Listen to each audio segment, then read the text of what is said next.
Chandrababu target గా మంత్రి పెద్దిరెడ్డి రామచంద్రారెడ్డి విమర్శలు గుప్పించారు. చంద్రబాబు మోసపూరిత హామీలు ఇస్తున్నారని ప్రజలు గమనించాలని కోరారు. రాష్ట్రం అప్పుల కుప్పగా మారిందన్న చంద్రబాబు సూపర్ 6 హామీలు ఎలా ఇచ్చారని ప్రశ్నించారు. రానున్న ఎన్నికల్లో వైసీపీ సర్కార్ మరోసారి అధికారంలోకి వస్తుందని ధీమా వ్యక్తం చేశారు. ఈ పథకాలన్నీ అమలు చేస్తా ఉన్నాడు జగన్మోహన్ రెడ్డి గారు. ఈ రాష్ట్రం శ్రీలంక అయిపోయింది, దివాలా తీసేసింది ఆర్థికంగా అని చెప్పిన పెద్ద మనిషి ఈరోజు ఆయన మళ్ళా మన ముందుకు వచ్చి సూపర్ 6 అనే హామీలు ఇస్తా ఉన్నాడంటే ఇంకా ఏమో చెప్పబోతాడు. ఇంకా ఆయన మేనిఫెస్టో ఇంకోటి కూడా వస్తుంది అంటాడు. అయ్యా మోసపోకండి, ఆయన ప్రతి మహిళను చూసి 1 కేజీ బంగారు ఇస్తా అంటాడు, ఒక రైతును చూసి నీకు బెంచి కారు ఇస్తా అంటాడు, యువకులను చూసి మీకు ఇంటికి ఒక ఉద్యోగం కాదు, ఎంతమంది నిరుద్యోగులు అంటే మీ అందరికీ ఉద్యోగాలతో పాటు తలా ఒక మోటార్ సైకిల్ కూడా కొనిస్తా అంటాడు.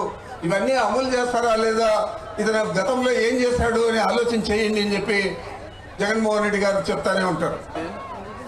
ఇవన్నీ సాధ్యమవుతాయా, సాధ్యం కావా, లేదా సాధ్యమైనా కాకపోయినా చెప్పిన మాటలు ఎప్పుడైనా ఆయన కాపాడుకున్నాడా లేదా అనేది కూడా ఆలోచించాలి.